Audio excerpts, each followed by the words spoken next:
Okay, welcome to the regularly scheduled meeting of the Eastchester Board of Fire Commissioners, November 10th, 2022. I'd like to make a motion to open the meeting. All in favor? Aye.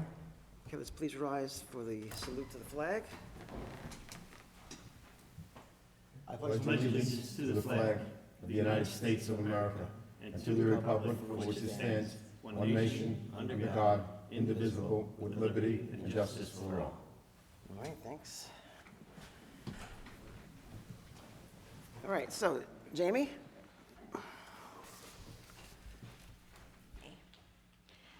Okay, hi everyone.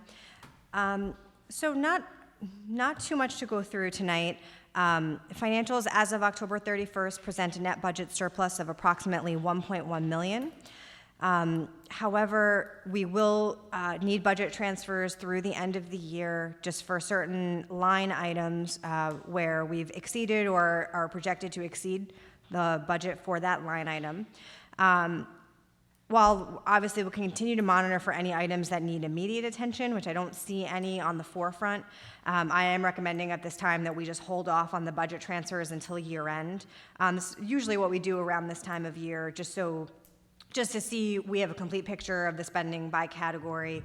And so I don't have any budget transfers for tonight, but we are monitoring them and we'll see if anything is needed at the next meeting. I'm also planning that once we get through, usually by mid-January or by the February meeting, we can kind of like close out the prior year to see where we ended up. I think at that point, we can also talk about recommendations for any surplus, how we want to allocate that for future expenditures. Just so maybe we have, I mean, it's helpful going into the audit anyway, but just so we maybe have a picture of where money wasn't spent this year, then what we want to allocate it to for next year, rather than just kind of having one big pot. Just a recommendation, we can certainly talk about that. And then of course, anything that, I'll work with the chief on any purchases that we initiated this year that we didn't complete yet, to have that money earmarked as well. Let's see, Treasury Direct. So as of today, we have $5 million in Treasury Direct. So I did pull out from earlier this week. I apologize, I keep going off. We were at $11 million, but we have some of our larger expenses are coming in at this time of year. There is our retirement system bill, which is in the budget, which is in the meeting for this evening for approval. So we're down to $5 million, and then I'm going to reevaluate, see if we could put additional in through the end of this year. The current interest rates have increased to about 3.6%, and our interest earnings to date are approximately $100,000. So that's income that was not budgeted for this year. And then just kind of other items as we get into year end with NYSHIP, they still have not published the rates for 2023. They also have not yet announced when the year-end webinars will be, which is typically when they tell us the rates. So I'm hoping that that's coming any day now. And then at that time, we'll notify our contributing employees and our retirees that pay their, dependent coverage to the district of any changes to the rates. So we don't know what that's going to look like yet. We have to pay our Medicare Part B reimbursements. We normally do that in December. So I will be preparing that for the next meeting. The 2022 standard Medicare Part B premium was $170.10 per month, which amounts to $2,041.20 per individual that qualifies for the calendar year. With JP Morgan, we talked about last month adding fraud protection to our accounts. That has been done with respect to the check writing, and I'm still working with JP Morgan on adding the ACH debit blocks. There's a little more that has to be done there. I have to work with someone directly at the bank, so we're coordinating a meeting there.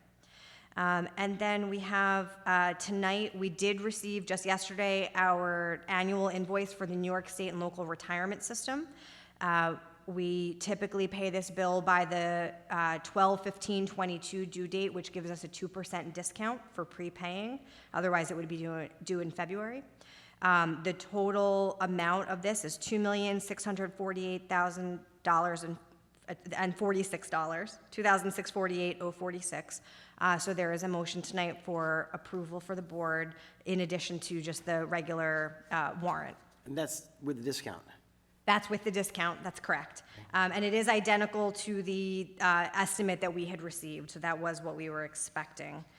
And then I had mentioned, I know where there's a special meeting in at the end of November, on November 30th. I had asked if we could do a bill payment motion at that meeting as well. More because I was concerned that this bill wasn't going to be here yet before tonight. But I would still recommend it if the board is open to it, because then the next meeting is not scheduled until like December 22nd. And we wouldn't have paid bills since November, since now. So if that's something that the board would be willing to consider. And then finally, I just wanted to provide an update with civil service and the positions that we have open, and the board had decided it wants to participate in the upcoming CPAT. So just as a reminder, so the CPAT is being held on February 11th of 23. The orientation will take place in December 9th and 10th, and the trials are January 13th and 14th. We have 3 positions open with civil service. We have the 2 new positions that we added for next year's budget, and then we had 1 position that was unfilled. We have about 14, we have 1, on the list we have 1 candidate with 100, 2 with 95s, and 14 with 90s that already have CPAT. But I know the board was interested in still participating in the upcoming CPAT to get more candidates. So one thing the board needs to consider, if you want to do it the same way as last time, is right now there are 30 candidates with a score of 90 that are on the list that do not yet have CPAT. That's going to be more than we're able to, assuming they were all interested, we can't send 30. The maximum we can probably send is 20, because we do have 1 member who has indicated their plan to retire in February, so we can use that to open another spot.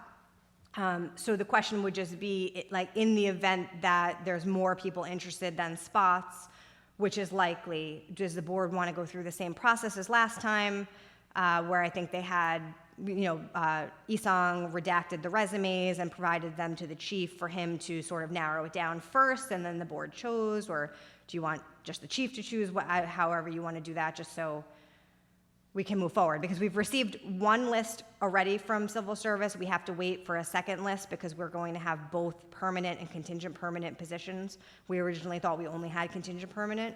So once we have that second list, Isang can move forward with the canvas process if she knows from you guys how you want, to narrow it down. Need that by when? What's that? Need that by when? I guess you maybe at the next meeting Okay. would be helpful, because we could still, right, because I think she's already been authorized to start the canvas process. So that would just be the process of sending out the letters to gauge interest and collect the resumes. And then maybe you could decide at that point. Okay, I'm fine with, obviously, you continuing the process and the chief taking the first swing at the redacted resumes. Okay. That works. Yeah, we'll have to confirm how many we'll be able to Right. send. Of course. Like, if there's only 25 people that want to take it, they might let us They send might. those extra 5 people. Yep. So we may not have to select anybody, we may just send everybody that's interested. So we'll Yeah, that's true. confirm how many people are interested and how many we can send. Okay. Good evening. Hi, Tom. Good evening. That's all I have. Thanks, Jamie. Thank you. Okay, chief? Thank you, Commissioner. Good evening, everybody. Monthly activity report for October 2022. Total alarms, 402. Fire-related, 7. EMS or rescue, 224. And we gave mutual aid once to the village of Scarsdale. Tim Dalton's weekly maintenance reports were emailed to the board earlier today. Fire prevention and code enforcement activities continue with numerous plan reviews and inspections. October 9th through 15th was Fire Prevention Week, and during the whole month of October, Captain Thomas Pinaval and the members visited 9 schools, reaching over 1,300 children to spread fire safety information. Currently, 2 members are out on long-term absence. Next week, we have 2 live fire training days coming up, one on Wednesday, one on Thursday. The members will be conducting training in a 6-story building at the Fire Training Center. The past few weeks, Cap Miazzo and Lieutenant Castiello have been conducting firefighter Mayday training with the members and utilizing a floor collapse prop that they built in-house. The training has been posted on our social media sites by the secretary, and it was received very well by the membership.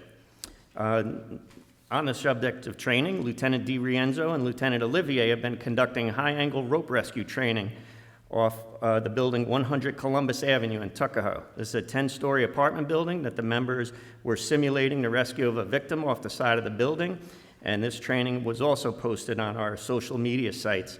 And this past week, about 5 or 6 members of Mount Vernon Fire Department joined us to participate in the training as well. So that was also received very well by the membership. We took delivery of the John Deere Gator this week. It wasn't supposed to be delivered till January, but it came in early, so I guess that's a good thing. I'll contact our insurance company and get it insured, and then I'll register it with New York State DMV. And at a future meeting, I'll have some proposals for installing lights and decals to identify it as a fire department vehicle. I'm working with our attorneys to finalize the proposal from Highland Associates for the repair of the firehouse apparatus floor. This is just a proposal for the engineers and architects to do the design work. It's not the actual proposal to do the floor. Our attorneys and engineer for the Chester Heights project, the next phase, have been finalized, the contract, the AIA contract, and it should be sent to the winning bidder for signing. So hopefully the bathrooms, HVAC, and ADA accessibility work will begin soon, because the cold weather is approaching and we'd like to get back in that building as soon as possible. And on the ongoing project at Chester Heights Firehouse, Vinco Builders has advised they're hoping to finish up their phase of the project in the next few weeks. So that's the end of my report, Commissioners. Thanks, Chief, thank you. Okay. Isang. Sure. So in October, we posted 12 social media posts on the Eastchester Fire District social media platforms. Our website metrics, we had 492 visits, and the Fire Commissioners was the top performing page. A November newsletter was sent out on November 7th, and then in addition with the meeting notice, putting the newsletter, should anyone take interest in reviewing those. I did want to highlight some of the posts that we put in recently. There is a deadline coming up if someone's interested in running for fire commissioner at this election. I put a notice that the deadline is November 23rd at 4 p.m. So that was shared on our platforms. And then another one, we shared training for the high angle rope training, as the chief mentioned, what the members were working on. And then a recent one, and for the fraud alert that we've shared on our platforms, if the board permits, I could read this message as well for the community to raise awareness around what happened on that incident about somebody pretty much impersonating the Eastchester Fire District. We put out an alert that our office was informed that a business owner was contacted by an individual claiming to represent the Eastchester Fire District. The individual claimed that the business owner's fire extinguishers were expired and requested payment from this business to inspect the extinguishers.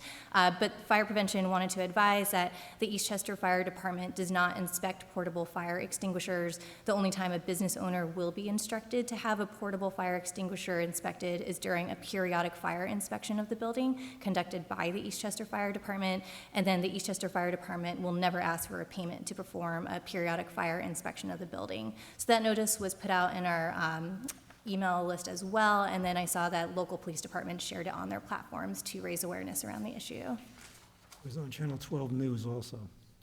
I did not realize that. I Oh, had it on there, all right. scrolling across. oh, I see. All right, thank you. All right, so, yeah, so we'll continue to raise awareness around that and hopefully prevent further incidents in the future. For foils, we received 4 foils and 3 were processed so far. We received $19,519 for the records digitization project of the $39,038 awarded in funding. So I'm continuing to work on that for the onboarding materials and upcoming staff that will work on it. And then for grant writing, similar as last month, continuing research for the SAFER grant, and then also for research with through the DHSES, which is due in January of 2023. And then just for the fire district election, that is definitely the primary task right now that I'm working on. So as the board, I just wanted to raise awareness that there's 700 absentee ballots to be mailed out on November 23rd. So I did send the board a request or for consideration about a paper folder, if that's an item to discuss later on. And then for this year's, my goal is to have about 35 to 40 inspectors to work our election, should the turnout be similar to last year as well, in hopes to make it a smooth election. But so far, that's all I have in my report. Thank you, Sam. Do you have enough poll inspectors? I do need a few more, and so if you have anyone to recommend off of the certified list of How inspectors. many more do you need? It looks about 4 to 5, and we do have a new shift at the end. It's a 6 to 9:30 p.m. So should anyone want the later end of the election day, then that would be great. Everybody wants the early one, right? Yeah. So should you know anyone that would want to stay on the later end, that would be great. Thank you. All right, thank you. Okay, on to new business, payment of bills. So we have resolution here, number 121, 2022. Motion to pay the bills and vouchers as presented. The board has been supplied with one set of bills and one credit card bill for board approval. Chief Tween has reviewed all prior to the meeting, except certiorari claims and those specifically marked as reviewed by the treasurer. The treasurer has requested the board approve the following. Warrant 1 dated 11/10/22 for $324,756.94. Credit card bill dated 11/18/22 for $1,678.01 for a total of $326,434.95. Can I get a motion? So bad. Mr. Laurie, second. I'll second it. Commissioner Randallone, Isan? I'll call the roll. Commissioner Laurie? Aye. Commissioner Randallone? Aye. Commissioner Roach? I have not been able to review these documents, so I'll have to abstain. Commissioner Carla? Aye. Motion carried. Thank you. Second, we have a motion, as Jim mentioned in her report, resolution for New York State and local retirement system, resolution number 122, motion to pay the New York State and local retirement system invoice due December 15th, 2022, in order to take advantage of the 2% prepaid discount in the amount of $2,648,046, and that does reflect the 2% discount. May I get a motion on that one? I'll make the motion. Commissioner Randallone? Second. I'll call the Commissioner roll. Laurie? Second. Commissioner Laurie? Aye. Commissioner Randallone? Aye. Commissioner Roach? Aye. Commissioner Carla? Aye. Motion carried. Thank you. And lastly, we had a motion, Mr. Weir from the Bronxville Cemetery came to our last meeting to discuss repairing the wall, and he pointed out a few things, minor clarification items that I need to make. Nothing major, just some minor things he wanted us to make sure that we were correct on. So this motion is 123, We received correspondence from the manager of the Bronxville Cemetery, David Weir, asking us to clarify 3 proposed corrections from the meeting minutes from the meeting on November 1st, 2022. So I'd like to have tonight's minutes reflect the following changes. Number 1, Mr. Weir's title is manager of the Bronxville Cemetery. Number 2, the Bronxville Cemetery is owned by the Ridgefield Park Reformed Presbyterian Church Incorporated of Ridgefield, New Jersey. He does not own the cemetery. Why the church in New Jersey and the cemetery in Bronxville is a question. The church was located in Manhattan back in 1852 when the cemetery was founded there in Bronxville, and then the church migrated when its people over 170 years ended up in Ridgefield Park, north of the Meadowlands, but thankfully the cemetery did not move. That's the second clarification. And 3, just to make things simpler, we want to make sure that Bronxville Cemetery is repairing the stone wall, especially when the religious corporation behind the cemetery was correctly identified in the earlier paragraph. He himself is not making the repairs to the wall, nor is he paying for them. So just want to clarify that is being paid by the Bronxville Cemetery. And he hopes that these corrections can be easily made. Of course, I don't see any issue with this for both clarity and for legal purposes. So I'd like to make that motion that we approve these corrections in tonight's meeting. Again, is the intention of Mr. Weir to send the copy of the final minutes to Flavio La Rocca and Sons Corporation of New York, of New Rochelle, New York, for their files, and so they can start on the work for the wall. So can I get a motion on this? On the motion, Mr. Chairman, just let the public know that the fire department had nothing to do with damaging that wall. Oh, yeah, we know, yes, I think, Well, just to I just want to clarify. let the public know that fire department did not have anything to do with damaging the wall. It was his crew that did the plowing for them in the winter months. Right, the plows had damaged the wall, and I think that's why, one of the reasons Right. why Mr. Weir's moved forward with us as far as taking the responsibility to repair the first section of that wall up to, I think, the fence Right. that's there by the firehouse. So I think it's like, what, 40 or 50 feet I of think wall? it's about 50 feet. Yeah, okay. Can I get a motion on that one? I'll make the motion. Mr. Marilyn and Second. Mr. Laurie? I'll call the roll. Commissioner Laurie, Aye. Commissioner Ranalone, Aye. Commissioner Roach, Aye. Commissioner Carlo. Aye. Motion carried. Thank you. Okay, so that leads on to the paper folder that you mentioned in your report. Yes. I think you said the folder cost about $800? Yes, right now, on Amazon, for the model that seemed to have the most positive reviews and use, it comes to $798. And I ran it by the chief as well, and he found the specs to, be favorable. So this seems to be at least in the average price range for a paper folder. And as I mentioned, this is to meet the deadline of sending out the absentee ballots from the permanently sick and disabled list for our election. Okay, so the machine actually just takes everything, folds it together, and stuffs the envelope too? No? I've never seen it in person. I think the Doesn't chief, stuff the envelope, it just tri-folds the, you paper could do it itself. like a Z or it can do it like a C.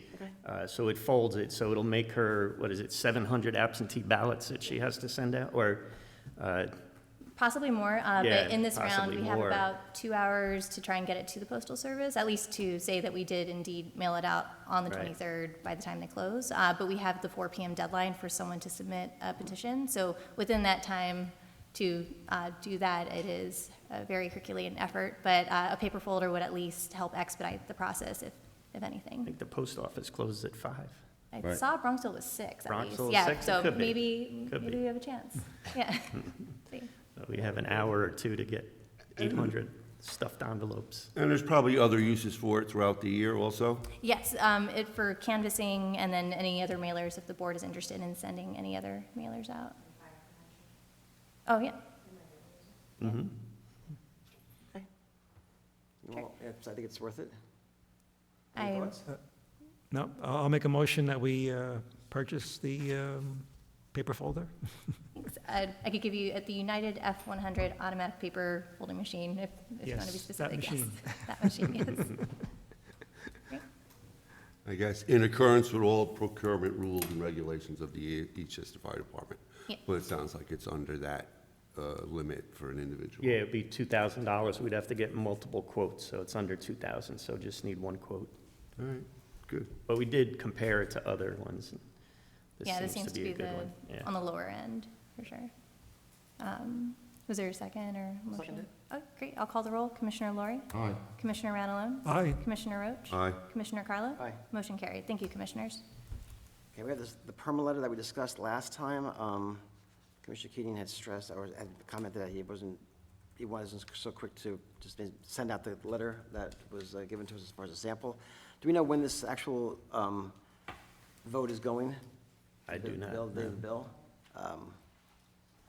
I haven't had a chance to review this entirely. I mean, I have no issue with us sending a letter. I don't know how it could hurt things, but he seemed to think that it could hurt us in a negative way. I'm not sure, but to that extent, I can go either way with this, whether we send the letter out or not. I don't think it's critical that we send it. It was. I didn't think so either. It's just a request, right? So I'm fine with just, Not comfortable, from a legal perspective, it's maybe we just don't. and that's fine. I'm just as well not doing the letter than doing it. So if anybody's in agreement with that, we could just take this and consider it closed, that we're not going to send a letter to, to the general counsel or the governor's council on behalf of PERMA. Is that all good? Fine. Okay, great, that's done. And last, we have a website stipend issue that was brought up a few meetings ago by Commissioner Roach. I think we want to discuss the stipend. Right, that I asked to put to the October meeting when I didn't realize it was going to be a Tuesday night.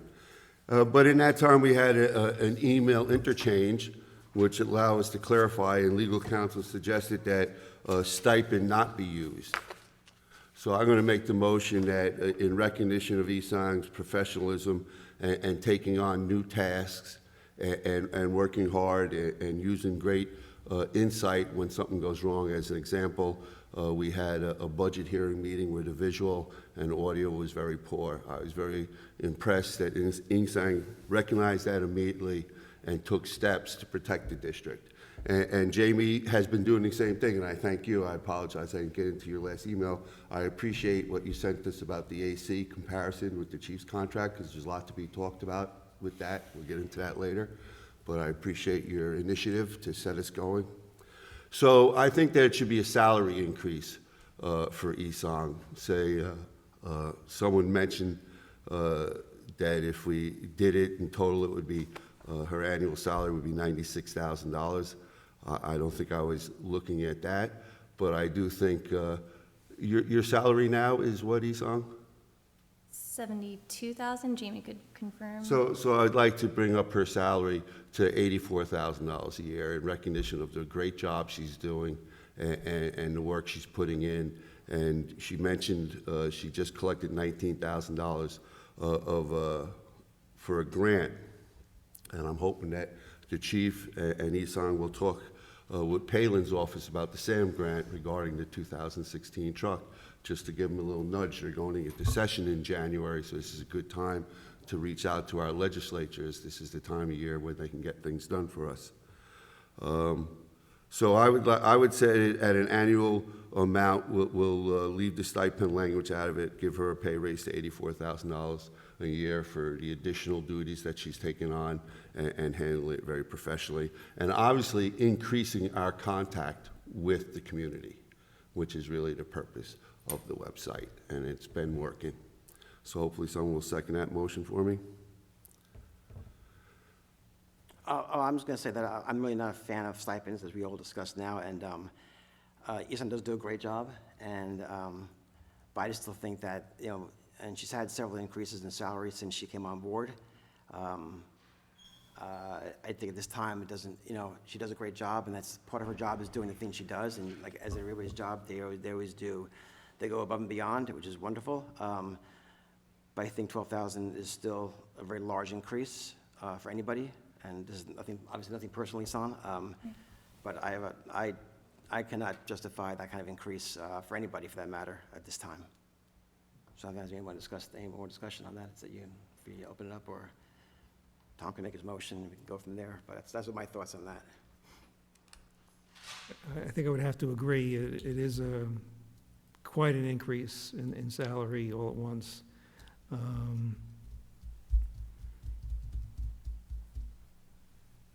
Yeah, no, I'll just leave it at that. I could see giving her an increase, but $12,000 is a bit much. So make a suggestion, what you think, or should we save this for executive session at the end of the meeting, or? No, I would say for just a future discussion, when maybe after you know, the first of the year, as far as we could look at her salary then, discuss what maybe would be a fair increase. But I mean, Doesn't this have to be negotiated when a salary, or like as if it's in a contract? I mean, for that matter, one of the firefighters could come up here and say he wants an increase of 6,000, or the maintenance man could come up here and say, I want another 3,000. I don't think they would give up their protections with the No, CBA. I don't think they They would. have but a I mean, collective bargaining. But if we start that now, that, Okay. you know, I'm not saying you're wrong, I'm not saying you're right, but I'm just saying, if we give an increase to one individual that amount, someone else could come up here and say, I want half of that increase. And I agree, and if they were showing the board the tremendous amount of work and effort they're putting in to enhancing the district within the town, Okay, so- and protecting the board I by understand that. looking out, But suppose a firefighter rescues somebody, or another firefighter just finds somebody in the back of the house and walks them out the front path. Should they both get the same type of honor, or should they both get the same type of salary increase? Because that guy rescued one lady from a roof. You know, I don't say, Ison, please don't take this personal. I think you do a great job. Believe me. But I just think that's a little steep, $12,000. so say what you think would be an acceptable amount. I really don't want to say any amount right Okay, now that's because, fair enough. no, wait, let me say it. Please don't think I'm fighting you. I'm not. I just think that when we negotiate salaries, that's where we should say the amounts or the percentage that we're gonna give. Right here, like this here out in the open, I don't think is appropriate. Do you have anything to say on that, Commissioner Arnold? I think I would have to agree. We normally don't discuss pay Exactly. increases in an open meeting. I know whatever other increases we've discussed have always been executive session, either before or after the meeting. So we'll just table this for a future discussion. In I would say so. in exec session, so Yeah. I think we're all in favor there. All right. Okay, local, no report, Stephen? Okay, thank you. Public comments? Michael? All good? Really good down in Chester Heights. Getting there. Coming along. Yeah. Are you keeping an eye on it for us? Are you keeping an eye on it for us? All right, good. The chiefs elaborated today what they were doing down there, and it's coming along, and it's looking really well, and we can't wait, or I can't wait as a taxpayer to see the engine and those firefighters back in the house. I'm sure the, Looks good to see the house lit up at night, but there's no red truck in there. well, I'm sure the Historical Society will be willing to, is looking forward to having you guys vacate the premises as soon as possible as well, so. All right, well, thank you, Michael. Commissioner comments? Go ahead, Anthony. Go ahead, Paul, you wanna go? No, go ahead. Go ahead, Paul. All right. I just, my activity during the month, since the last meeting, I went to headquarters on October 28th to watch a rope rescue training video along with the working group. On October 31st, went to 100 Columbus Avenue to watch the tactical rope rescue training. And for those people who may or may not know, the New York City Fire Department made a rope rescue of a resident of a 40-story building in Manhattan. The rescue was on the 20th floor, where they had to lower a firefighter down to the person and then pull them back up to floor above to get them out of the smoke-filled situation that they were in. And that's exactly what our members have been training on for the last 2 weeks. Also, on November 1st, attended a commissioners' meeting concerning, or met at Station 3 to go over the repair work that needed to be done on the stone wall that abuts the cemetery, which was just discussed. On November 3rd, attended a May Day training in the shop up at headquarters.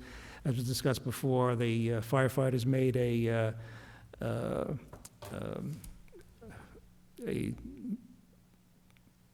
what can I call it? A simulated floor collapse where the firefighters climbed up a set of stairs, got onto a platform, and then they were able to collapse the floor. And then the firefighter would have to yell Mayday and try to extricate themselves out of the situation.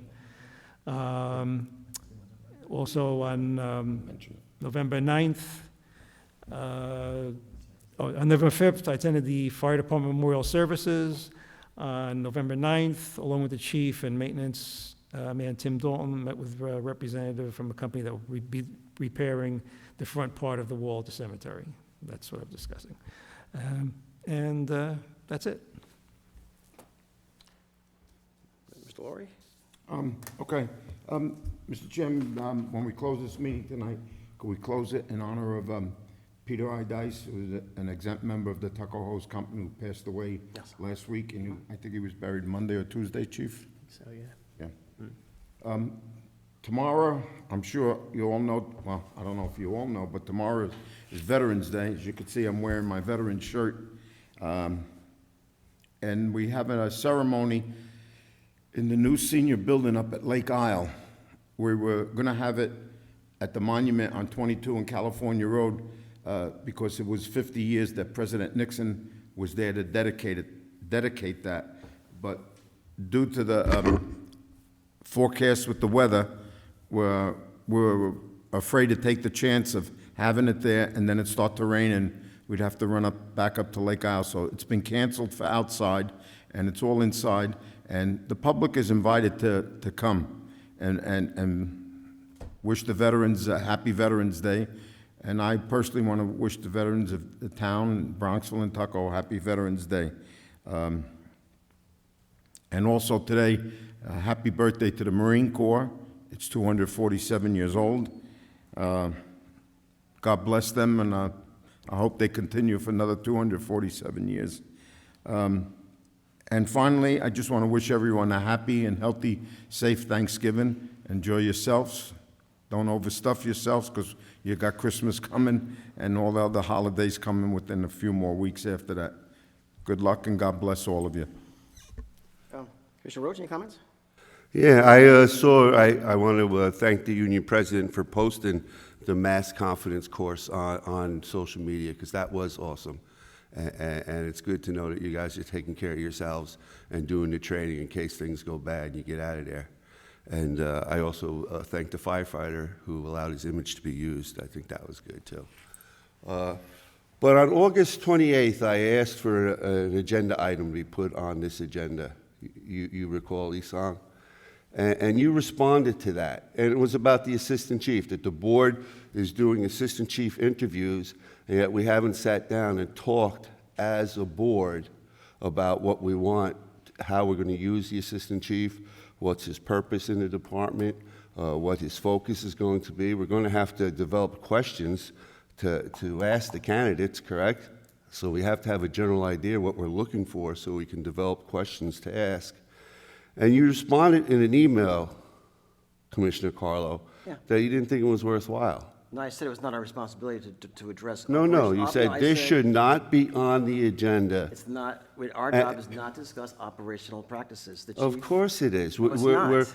You just passed a budget with almost a 10% increase. The civil service. You're adding a position. The civil service has the job description. The chief knows how he's going to utilize the assistant chief. We can discuss prior to interviewing the assistant chief candidates how we're going to use them, but it does not need to be discussed in open forum. And again, it is not the board's responsibility to discuss operational. That is not our role. It is. It is. Well, who told you that? Of course it is. Okay, well, If I I disagree, went Tom. to an active alarm and said to the chief, I want you to use the assistant chief this way, that would be wrong. That would You're be asking- engaging incorrectly in an emergency and incident. That is not allowed. In your email, To you're say asking- that we should put on the agenda. That was not what you And said. You yes, said I did. I said, I believe you this wanted should to go on discuss the how we're agenda gonna to use the assistant discuss. chief. You had So what suggestions makes how you? the assistant chief should be used. That's the chief's problem. That's the chief's concern. He knows how to use the assistant chief. What are you saying? It's You're telling the not a chief how to do his job. The chief should be in the room with us as we discuss He this. will You're be. absolutely correct. We should discuss before we hire and add 1% to the total budget, probably more, the total cost of the assistant chief. Before we just throw that onto the budget like it's nothing, we should decide how is this member going to be used? I think That's just common sense, Paul. the chief knows how he's going to be used. What do you want to discuss in public? How it's being used? You're telling the chief how to do We his can go job. to executive session. Have you set the salary? It's been stated, it's in the budget. Did you see the budget?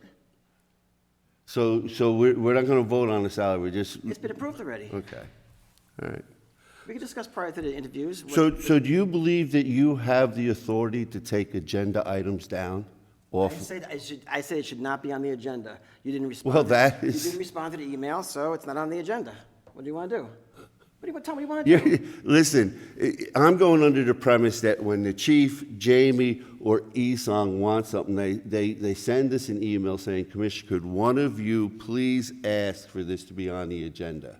I just said it shouldn't be there. When somebody puts it on, says, yes, please put it on the agenda, no one says, no, I don't want to talk about that, take it off the agenda. It's really, to me, it seems like an obstruction of open meeting law, that you are intentionally trying to obstruct I'm not obstructing anything. a I don't wanna discussion. We're discuss supposed in to be public. here to discuss I'm not going to in discuss in public. public the chief's role.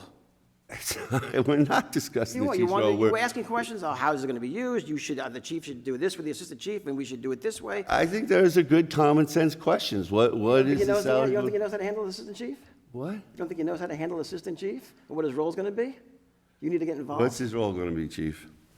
He's going to be doing administrative work, at fires. He's going to be safety. He's going to be accountability. He's going to be, at times, he'll be in command. Usually when a chief arrives there, they take over command, and then the captain goes in as the fire sector and runs the fire inside, and then the chief will be outside, coordinating mutual aid companies and getting relief. As guys come out, they use their bottle and they have to get relief. We have to make sure we have other people to go in there. So that's the assistant chief will be adding safety at the fire scene. So he'll either be, the safety officer, the accountability officer, an extra pair of eyes, maybe in the rear of the building. So it depends on if I'm there or not. And if I'm there, then, he'll be safety. And if I'm not there, he'll be the incident commander. Right. So that wasn't so hard, right? Now the public knows what That was they're what, that was, getting. if you made that way. Now you they understand that this man has a vital role at operations, and there's a reason to go out and hire him. Operations, yes, and again, our role is not to tell the chief how to do his job. We're not telling him how That's to what your do his email- that's job. what your We're email giving the clearly public stated. the information Okay. that they deserve. All right, Can I ask a question? You have a job description for the assistant chief? yes. Is it up to date? Civil service has it, right, Yeah, it's chief? from Westchester County Department of Civil Service, Human Resources, all the positions, fire chief, assistant chief, captain, lieutenant, and firefighter, all on the county website. You have to do these for Eastchester, what the assistant chief would be doing? It'll be all that stuff, yeah. It's basically assist the chief, it's, administrative work. We've had the position before for, 60 years or however long it was, so, I've been here 30 years, so, I had an assistant chief for 24 years. So, I'm gonna put him back in that role. He'll do scheduling, he'll do, disciplining, things like that. I'm just asking if it's up to date. And Mr. Parisi, here's another thing you may want to know. It'll take a big burden off of this man's shoulders. The reason why the assistant chief was gone, because there was a personal conflict here. And that man helped the chief. And now this man is supposed to go home at an hourly proper time to go home and have dinner with his family. You could pass by the firehouse 7:30, 8 o'clock, as much as 10 o'clock. He's still there working. You think that's fair? I don't think so. And without a doubt, that assistant chief is going to take a big burden off this man's shoulders. You know? And I just want the public to know, because the way the assistant chief was destroyed out of this department was a pitiful shame. And I was the only one at that time to vote against removing him. Whether it's me, him, who's ever the assistant chief, he deserves to belong there to take a load off that man. This man can't even go and say he's going home early today because he's been worked. He's been overworked. What did I say that last time? Yes, He's the chief running the department, he's the clerk of the works. exactly, Houses that are exactly. And falling apart, he has to handle personnel matters. Brian's wearing 10 hats. exactly. And I said that was going to happen when they removed the assistant chief, and I was cut down. So, If there was a procedure that is up to date, so when the person is hired, I'm sure Brian will say, or the board will say, it's laid out, these are your duties. exactly. Responsibilities, execute what has to be executed when the chief is not present. Mike, come up to the microphone, please. And as you're walking, there is no such document as of now. That was basically the conversation I was trying to start to get going. It's when it's executed by the board that the assistant chief has been hired, and what his duties are, and what he's told, and what he has to do and to perform and keep the department alive when the regular chief is away on business, on mutual aid to another community with another engine company. This is what I'm saying. Vacation. And that the dates assigned effective January 2018. I'm just using a number. This goes into effect for the assistant chief of the Eastchester Police Department, of the Eastchester Fire Department. And that's it. I mean, you're discussing it up here. I really think this should be discussed in executive. I'm not anyone. I'm just a taxpayer. Should be discussed in executive session. Duties should be executed in executive session and brought out to the public on such and such a date. Chief Reed has appointed the Apple man to be in charge. as the Assistant Chief of the Eastchester Police Department, and his duties will be laid out, and if you want to see it, it will be on the website. That's it. That's it. It's cut and dry. Brian Tween does a great job, but he's a man that's, responsible for the fire department, and he's doing other things besides being the chief of the department. If you want me to say it, you're the bottle washer, the cook, the chef, and the tire changer. You're doing a lot of things here, and you need help. And I think everybody in the fire department knows that. It's not like it was 10 years ago where you had two chiefs. You had one chief, an assistant chief, and he could, delegate his work. It's not working that way now. Now it has to work that way. There's too much going on in the community. And you're responsible for 3 communities.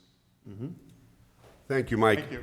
So does the board want to take our concerned citizens' advice and get together and put such a document together? We have the, Yeah, when Job they description. announce the test, the list of job duties are on that job announcement, right, Jamie? For the whole county, They post the specific to the test? whole county? Well, we're run by Westchester County Department of Right. Civil Service does the testing. So they're the ones that do the job announcement. So that job announcement has the job description in the test that you take. Right. We need a municipal training officer. Is that going to be part of the assistant chief's responsibilities? If he's not qualified to be that position, he would be sent for the training to do it. But you plan for that Yes, to be yeah, part of it? yeah. That's what I'm saying, is that Yes. this should be discussed and brought out upfront, and so we have a general idea what we're getting, so there's no misunderstandings after the fact. Sure. Yeah. And we'll try to avoid any grievances as we can. I don't know, I think it was Tuesday, I had a concerned citizen came up to me and Commissioner Carlo and said, we want to thank you to recreate this position, because you cannot keep one man doing all the work that Chief Tween is doing right now. He needs an assistant, and that's it. Just as a second set of eyes at every operation, it makes it valuable, but we all have to know how it's going to be used and to what purpose. And obviously, you have all the leeway that you need at every incident as the incident commander. And Tom, that came from a former assistant chief of this department, what he told me and Commissioner Carlo.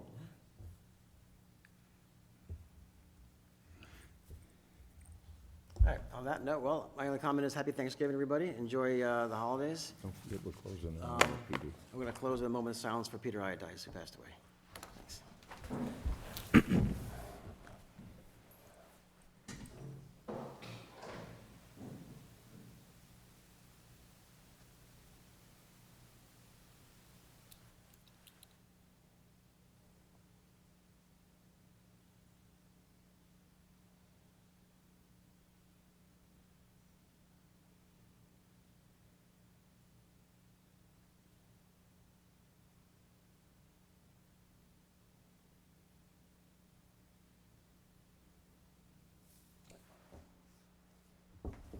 Thank you. All right, thank you. We'll close this meeting. All in favor?